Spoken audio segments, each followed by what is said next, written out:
I never made it, but I know what it takes. I'm motivated by a mix of emotion. Got my statement, and I'm reading it slow so I can understand it fully. Appreciate.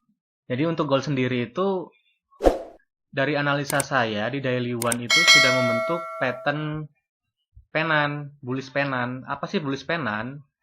Bullish penan seperti ini bentuknya. Ya. Nih.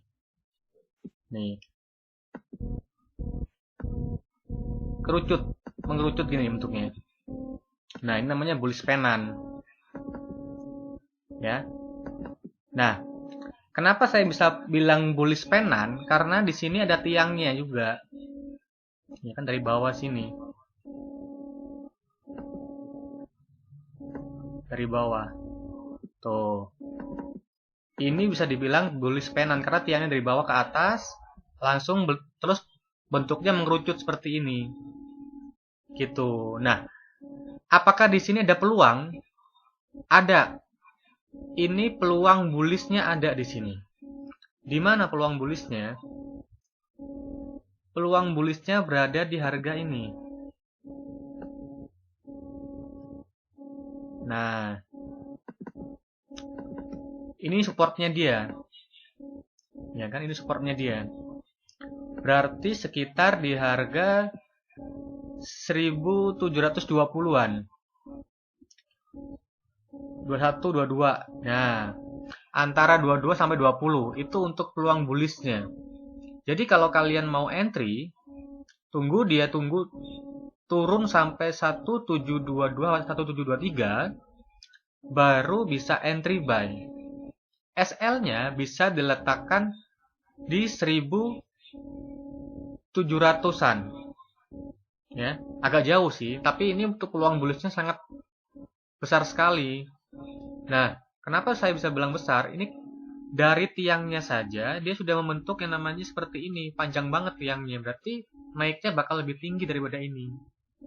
Gitu loh. Bisa dipahami sampai sekarang?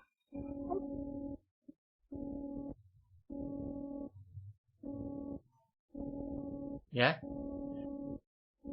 Oke. Nah, gitu. Nah, itu untuk time frame daily one, ya kan? Jadi kalau kita mau bullish, Iya. tunggu dulu sampai 1722, ya kan? Nah, baru kita entry buy di situ. Ya. Target profit kita berada di 1800. Gitu. Nah, ini untuk penannya. Sekarang udah terbentuk nih, udah valid nih. Tinggal nunggu dia turun baru kita entry buy. Nah, ini untuk penannya, bullish penan. Nah, untuk yang analisa time frame 4 jam, kenapa mulai hari Senin kalau salah itu? Saya tuh sudah menginstruksi bahwasanya entry buy. Nah, kenapa? Karena di sini saya membentuk trendline, dia tidak mampu menembus. Ya. Dia tidak mampu untuk menembus. Nih, trendline saya buat. Saya hapuslah supaya lebih mudah ya.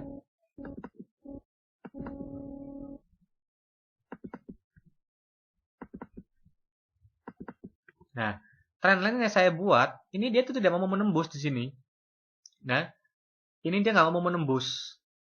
Berarti, kalau dia nggak mau menembus, dia bakal ada yang namanya pemantulan. Ya kan? Contoh nih, saya membuat garis seperti ini. Ya kan? Naik ke atas. Kenapa saya bisa bilang ini bullish?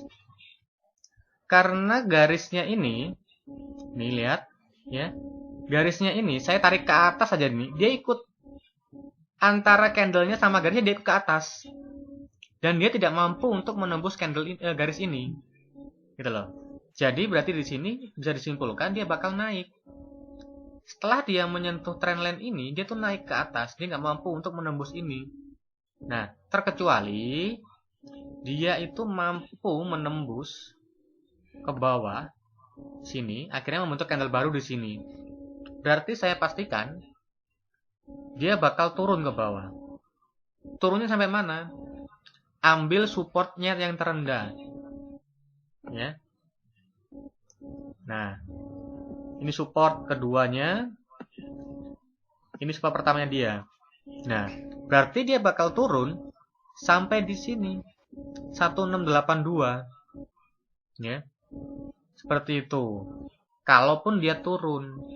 Makanya kenapa tadi saya memberikan arahan sinyal buy SL saya di 1680. Karena di bawah ini.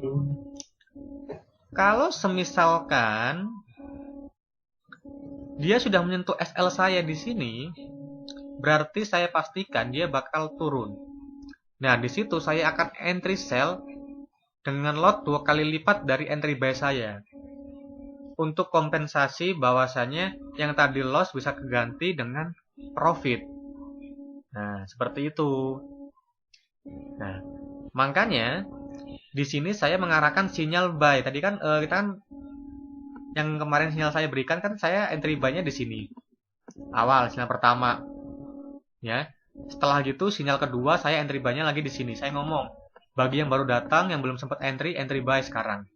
Nah, tadi bang siapa itu tadi WA saya dia profit. Dia entry-nya di 1700-an.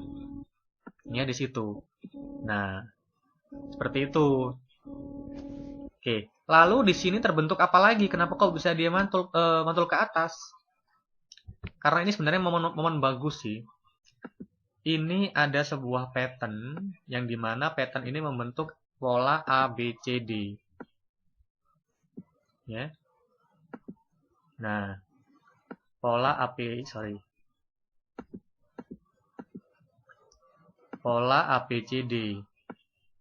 Nah, yang mana pola ABCD-nya? Ini A.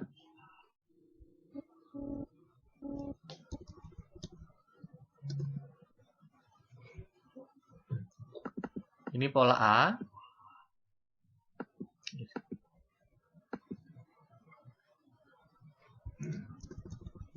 Ini pola B.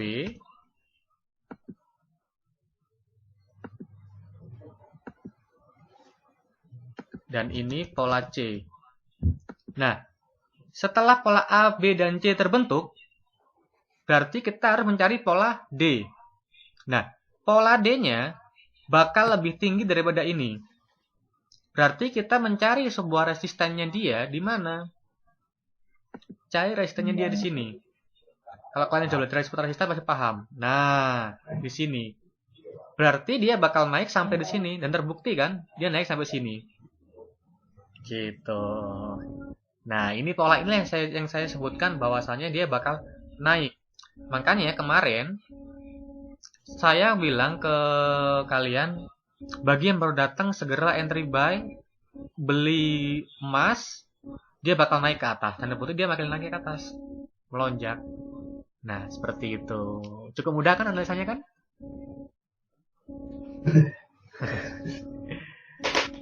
Gimana? Ada yang tanyakan? Itu kapan bisa turunnya lagi kira-kira? Nah, turunnya lagi kita memantaunya di daily one dulu. Tadi kan udah tahu kan, dia bakal turun sampai sekitar harga segitu tadi ya. Iya, dua-dua ya. Kita gambar dulu seperti yang tadi saya gambarkan. Setelah semuanya sudah digambar, nonton nih, sekarang lagi gambar saya nih. Ya.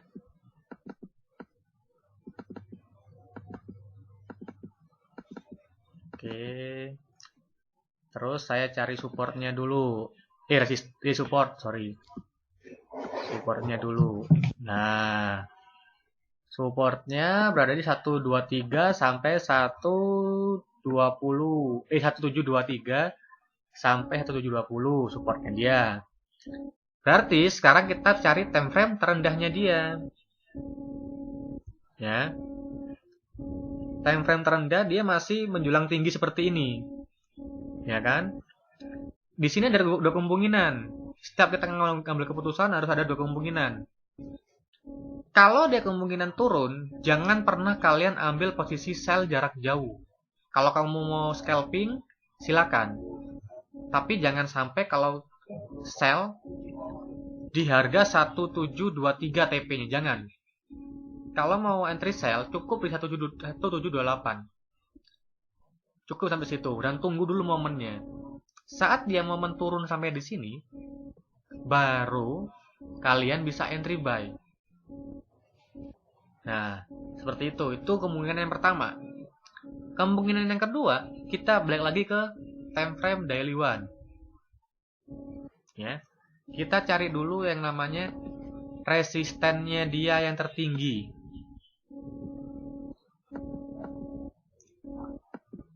Ya. Oke. Nah, berarti di sini dia masih belum menyentuh resisten dia tertinggi. Berada di harga 1740. Resisten dia. Berarti masih ada kemungkinan dia bakal naik dulu baru dia turun. Ya. Atau dia bakal naik melebihi resisten, ya. Terus dia turun dulu ke support, yang support yang ini 1740. Disitulah kita baru entry buy. Nah, paham ya? Oke. Ya, berarti ada dua kemungkinan. Ciri-cirinya, ini ya kita gambarkan lagi lebih gampang ya, lebih mudahnya gini. Resisten, support pertama, support lagi. Nah, posisi kita berada di sini. Berarti ini namanya apa? Resisten kan? Iya. Nah, ya kan? Naik ke atas. Ini kan, naik ke atas.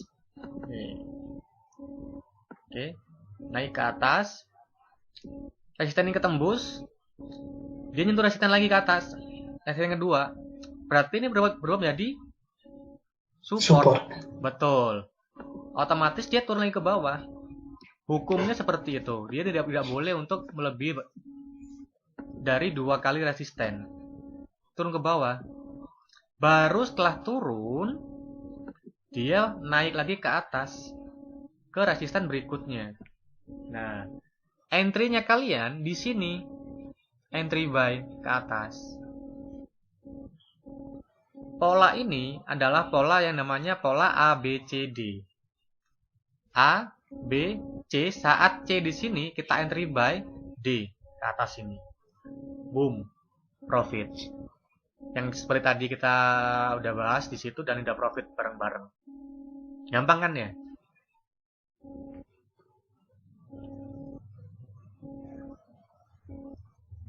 Nah, apa yang tanyakan lagi? Setelah pola D itu biasanya kemana gitu?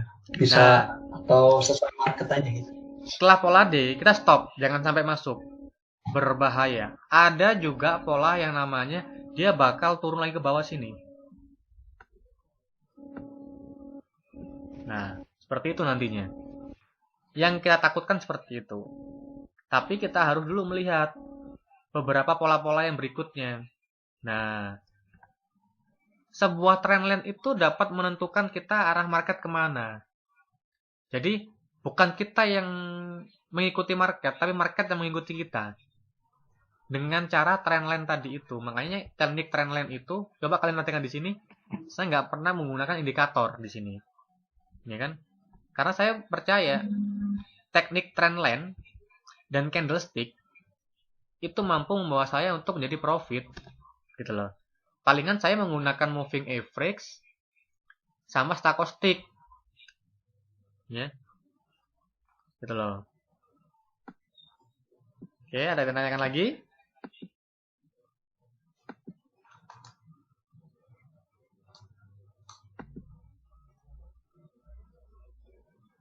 Berarti nunggu pullback ke R1 kalau mau buy lagi ya Bang? Betul. Nunggu turun dulu baru kita entry buy di situ. Ya. Nah. Kalau kayak gini kan kita nggak bisa entry buy dulu, bahaya. Karena kita posisi di tengah-tengah. Yang ada malah kita terbunuh dulu. Takutnya kita entry buy, dia turun ke bawah. Ya kan ke sini. Gitu loh. Saat dia turun ke sini, baru kita entry buy. Roti naik ke atas. Seperti itu. Oke, apalagi tanyakan? Kalau sel jangka panjang itu nunggu dia ke resistance yang di atas dulu atau bagaimana? Sel jangka panjang. Hah. Nah, kalau saya bilang sel untuk gold sendiri itu untuk jangka panjang susah. Karena untuk gold itu kita kan kalau mengikuti gini. Technical 20%, fundamental 20%, ya kan? 60% psikologis. Nah, berarti kalau di situ kalau bisa dibilangin teknikal kita udah benar, kita harus melihat fundamentalnya. Ya kan? Kalau sekarang kan corona ini yang lagi booming-boomingnya, sama seperti kemarin-kemarin. Jadi kita harus lihat dulu posisinya orang kalau beralih aset ke Seven Heaven, emas naik. Ya kan? Tapi kalau orang-orang menjual semua emasnya, pengen mengambil uang tunai, berarti emas bakal turun. Ya kan? Nah, jadi menurut saya, untuk jangka panjangnya itu nggak mungkin untuk turun. Dia bakal naik terus untuk emas. Seperti itu. Dan saya punya tujuan antara bulan ini sampai bulan depan itu dia bakal naik sampai 1.800. Gitu loh. Jadi untuk emas sendiri jangan sampai untuk kita menjual dulu, jangka panjangnya bahaya. Kalau mau menjual, kita bisa menggunakan jangka pendeknya aja dulu, lebih aman.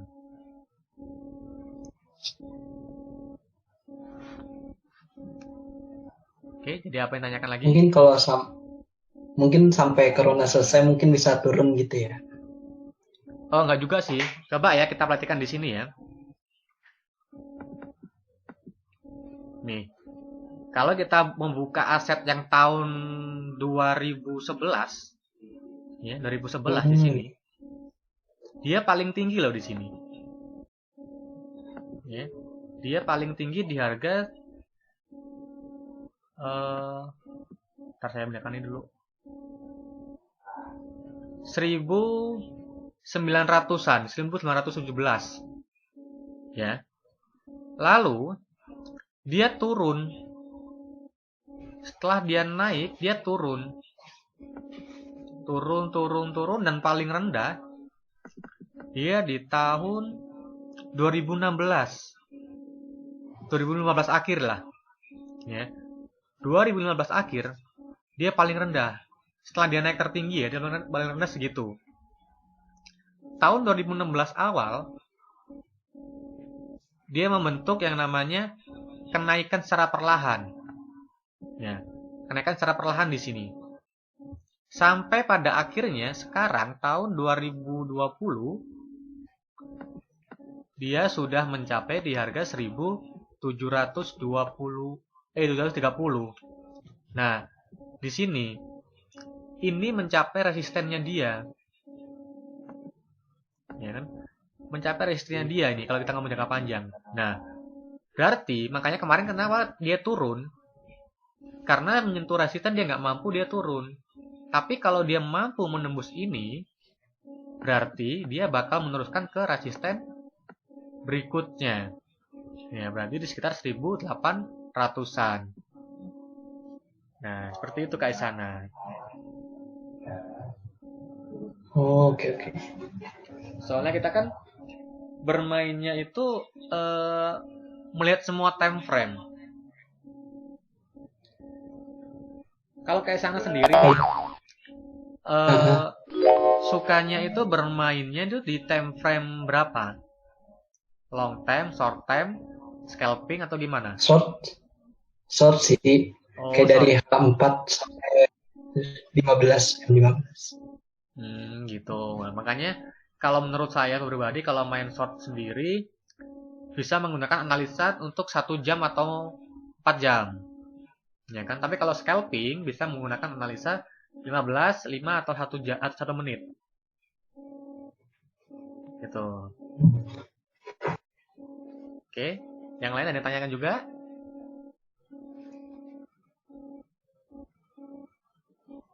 Berarti di sini bisa disimpulkan ya bahwasanya emas itu bakal naik terus gitu loh. Masih ada kemungkinan dia bakal naik sampai 1800-an. Nah, karena di sini dia baru menginjak naik itu di tahun 2016 awal sampai sekarang tuh naik terus dia harganya. Gitu loh. Kemungkinan kemarin aja yang dia turun sampai drastis banget gara-gara corona itu yang sudah membooming banget ya. Sampai harga 1400-an Mas. Ya, tuh. Tanyakan lagi Mas Johannes atau yang lain? Berarti dia harus break dulu itu resistennya baru bisa naik lagi gitu. Ya. Ini dia kan mau menyentuh ke resisten. Nah, berarti kita tunggu dulu di situ. Apakah dia break atau dia up? Kalau dia up, tunggu dia dulu sampai break lagi ke support yang tadi, baru naik lagi kita entry buy. Ya. Berarti nunggu candle-nya close dulu ya? Iya, betul. Kalau sekedar nge-break doang tapi candle-nya belum close berarti belum pasti gitu. Belum pasti, nunggu candle close dulu. Candle berhenti, ganti candle berikutnya, itu baru bisa dikatakan valid. Tapi kalau belum valid, takutnya gini. Nih, dia turun nih ke bawah nih sekarang, ya kan? Ini cuma bentuk ekor nih, ya kan? Contoh nih, Kaisana udah entry sell, nya di sini, ya kan? Entry sell, bener profit, cuma beberapa pips, ya kan? Akhirnya kan, naik lagi ke atas. Padahal TP-nya Kaisana berada di sini, ya nggak? Iya. Nah, berarti mending nunggu ini candle berhenti, baru kita entry. Ternyata candle yang tadinya kita entry berbentuknya seperti ini. Itu yang malah bahaya. Nah, gampang ya trading itu ya.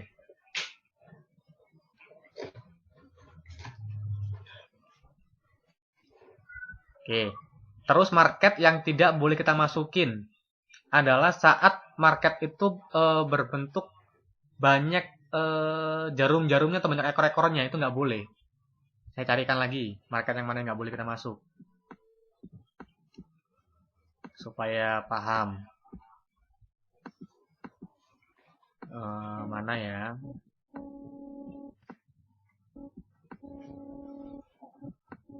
Nih, ini marketnya berbentuk yang namanya sideways. Ya. Ini market seperti ini kita nggak boleh masuk. Nah, ini market sideways.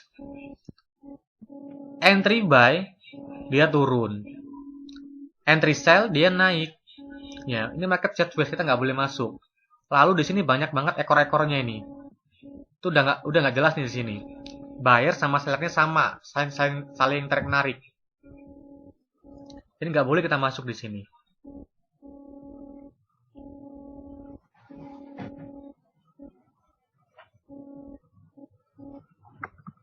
Paham ya?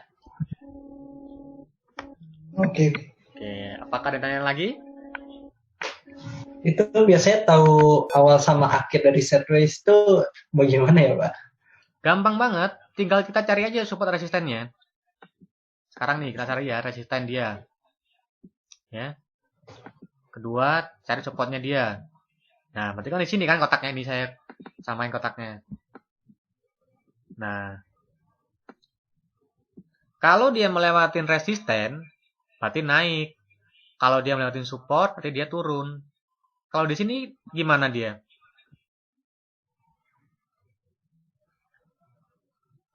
Melewati resisten kan? Ya. Ya, berarti dia bakal naik. Coba nih lihat. Resisten ini ketembus. Turun nih dia breakout. Nah, di sini kalian bisa entry buy. Coba nih entry buy sampai dia ke resisten berikutnya. Waduh, cuan besar nih sampai sini. Ya enggak?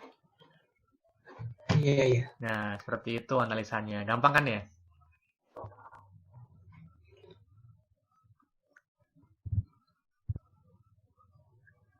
masih ada kemungkinan turun ke 700 lagi nggak? Oh, susah. Kalau dia turun sampai 1700 lagi susah, karena dia trennya masih tren naik. Nah, terkecuali seperti ini.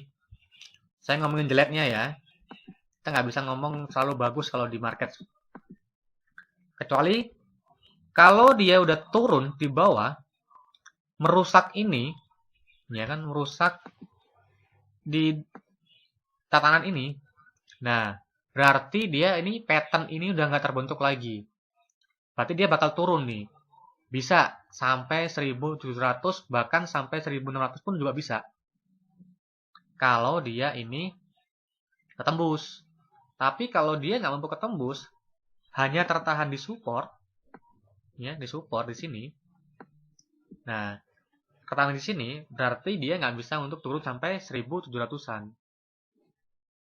Saran saya, kalau masuk di situ, mending close clear area. Makanya gunanya SL itu harus dipasang, jangan dibiarkan aja. Takutnya malah membuat beban kita, trading pun nggak nyaman. Gitu. Oke, ada yang tanyakan lagi? Menentukan SL-nya gimana? Menentukan SL-nya gimana? Di sini ada support dan resisten. Ya kan? Kalau ini namanya support, ini namanya resisten. Kita entry-nya di support sini. Lalu kita cari supportnya dia yang terendah lagi berapa. Ya. Nah, di sini contohnya nih. Nah, berarti SL-nya harus di bawahnya ini. Nah, kasih jeda 5 sampai 6. Ya, paham ya? Nah, bawahnya sini. Ini SL-nya. TP-nya di mana? Di bawahnya resisten. Jangan sampai di pas resisten. Takutnya saat dia ke atas, dia turun ke bawah. Belum tentu TP, dia turun ke bawah. Gitu loh. Takutnya seperti itu. Gampang ya? Oke. Oke, Gampang kalau ada lagi. bisa. Berarti tentuin lotnya itu tergantung kita mau di risk berapain dari balance kita gitu. Betul. Jadi gini. Misalnya, Ya, terus? kalau misalnya SL-nya agak jauh, berarti kita tentuin lotnya agak rendah gitu. Nah, betul. Yang dikatakan money management itu, kita lihat riskannya kita di berapa. Oh, jaraknya sekian. Kalau kita entry 0,10, contoh nih 0,10, riskan segitu itu kita dapat 1 juta. Ya kan? Oke, nggak masalah kita misalkan loss 1 juta. Tapi kalau kita riskan segitu, kita entry 1 lot, modal kita 10 juta, berarti otomatis kita riskannya kita sekitar 10 juta. Ya kan? Sebelum menyentuh SL, saya yakin udah MC duluan. Gitu loh. Jadi, antara dana kita sama SL-nya kita itu harus disesuaikan. Ya kan? Bukan berarti kita harus entry-nya sekian, lotnya sekian. Bukan. Sesuaikan dengan riskannya kalian. Kalian tuh hanya mampu loss berapa nih? Misalkan saya memberikan sinyal arahan sell, SL-nya agak jauh. Nah, akhirnya saat kalian entry-nya lot besar, belum nyentuh SL, kalian udah MC duluan. Gitu loh. Takutnya seperti itu. Gimana? Paham ya? Iya, iya. Nah, seperti itu. Apa ada tanyakan lagi?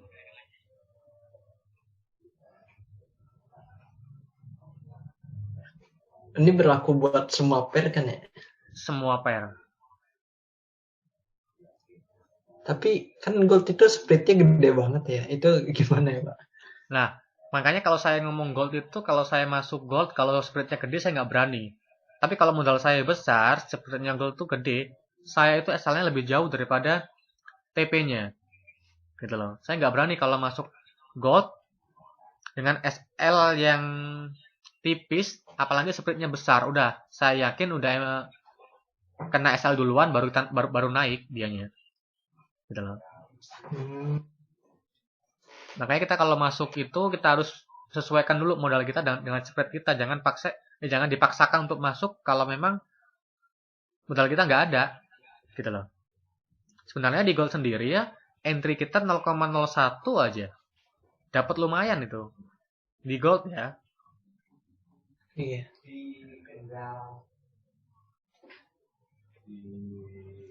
Jadi seperti itu. Apa pertanyaan lagi? Kalau ada news kita ngaruh nggak sama teknikalnya?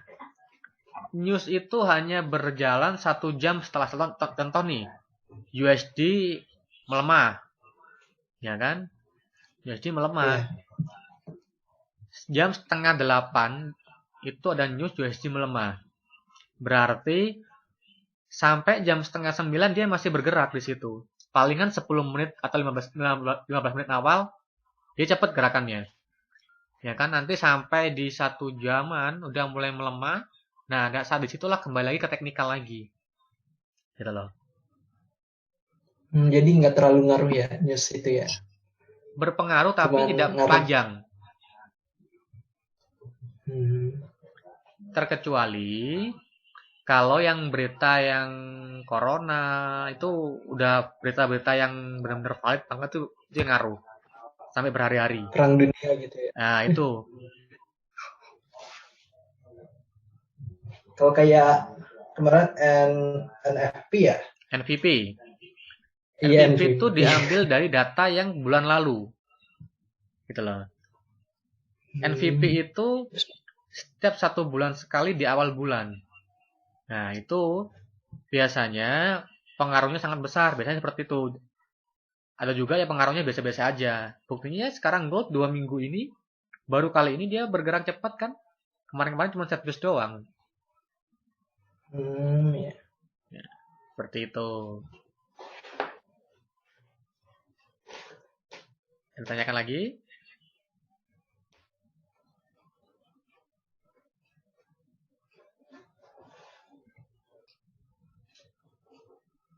Bagaimana? Udah? Paham? Paham. Oke. Lumayan. Kalau gitu, saya ucapkan terima kasih ya. Dan makasih banget Ya, udah mau makasih join. juga. Udah mau menyapa-nyapa. Oke, terima kasih. Saya ucapkan sampai jumpa dan bye-bye. Ya, makasih Pak Rio. Sama-sama.